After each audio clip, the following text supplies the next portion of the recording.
இன்றைக்கு திருநீற்று புதனுக்கு பின்வரும் சனிக்கிழமை, மார்ச் மாதம் 8ஆம் தேதி.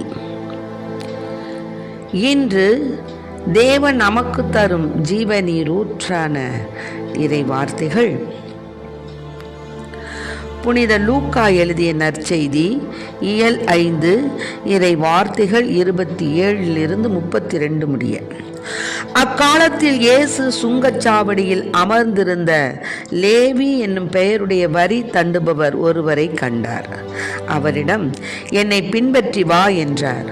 அவர் அனைத்தையும் விட்டுவிட்டு எழுந்து இயேசுவை பின்பற்றி சென்றார். இந்த லேவி தம் வீட்டில் அவருக்கு ஒரு பெரிய விருந்து அளித்தார்.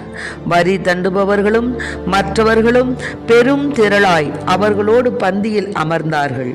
பரிசேயர்களும் அவர்களை சேர்ந்த மறைநூல் அறிஞர்களும் முணுமுணுத்து இயேசுவின் சீடரிடம், வரி தண்டுபவர்களோடும் பாவிகளோடும் சேர்ந்து நீங்கள் உண்பதும் குடிப்பதும் ஏன் என்று கேட்டனர்.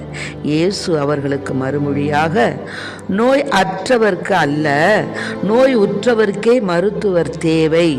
நேர்மையாளர்களை அல்ல, பாவிகளையே மனம் மாற அழைக்க வந்தேன் என்றார்.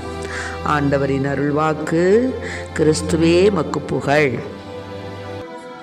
இன்றைக்கு நம் தேவன் தரும் ஜீவநீர் ஊற்றான இறை வார்த்தைகளை கேட்டோம். அந்த காலத்தில் ஏசப்பா என்ன செஞ்சாங்க, லேவி அப்படிங்கிற பெயருடைய வரி தண்டுபவர் ஒருவரை பார்த்து அவர்கிட்ட சொன்னார், என்னை பின்பற்றி வான்னு சொன்னார். உடனே அவர் என்ன பண்ணார், எல்லாத்தையும் விட்டுட்டு எழுந்து போய் ஏசப்பாவுக்கு பெரிய விருந்து ஒன்று தன்னுடைய வீட்டில் ஏற்பாடு பண்ணார். அப்படி ஏற்பாடு பண்ணுறச்ச அவங்க என்ன செஞ்சாங்க, இந்த குருக்களும் மறைஞர்களும், என்ன ஐயா அது, இன்னும் இவங்களெல்லாம் நம்ம தள்ளி வச்சுருக்கோமே. அந்த காலத்து முறைமை அதுதான்.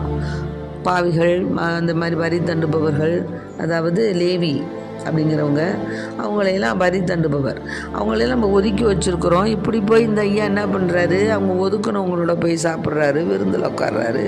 என்ன இவர் பண்ணுறதெல்லாம் ரொம்ப மோசமாக இருக்கே அப்படின்னு சொல்லிட்டு ஒருத்தருக்கு ஒருத்தர் முணுமுணுத்துக்கிட்டு, என்ன இவரோட பெரிய ஒரு இதாக இருக்குது அப்படின்னு சொல்லிட்டு ரொம்ப முணுமுணுத்துட்ருக்காங்க.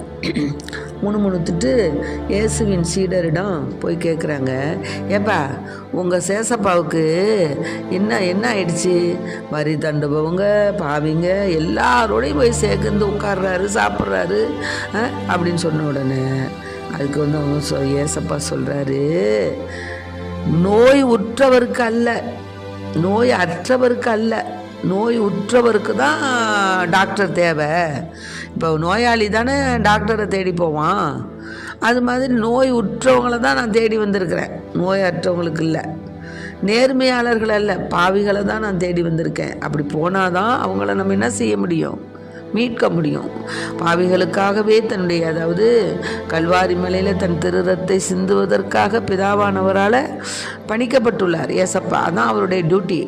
அப்படி இருக்கிறச்சா அவர் அவங்கள தேடி தானே போவார். இவங்க உலகப்பரமான காரியங்களை மூழ்கிட்டு இப்படி பேசினானுங்க. அப்போ உடனே சேசப்பா அப்படி சொன்னார். அதனால் இதுலேருந்து என்ன தெரியுதுன்னா,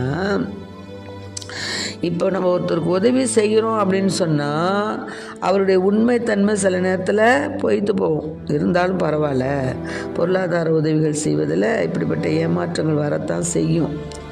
ஆனாலும் நம்ம என்ன செய்யணும், நோய் உற்றவருக்கு தான் மருத்துவர் தேவை அப்படிங்கிறத நம்ம மனசில் கொண்டு நம்ம ஒருத்தருக்கு மட்டுமே உதவி செய்யணும், இவங்களுக்கு தான் செய்யணும், இந்த மாதிரி இருக்கிறவங்களுக்கு தான் செய்யணும், அவங்களுக்கு செய்யக்கூடாது, இவங்களுக்கு செய்யக்கூடாது அப்படின்னு பாகுபாடு பார்க்கக்கூடாது.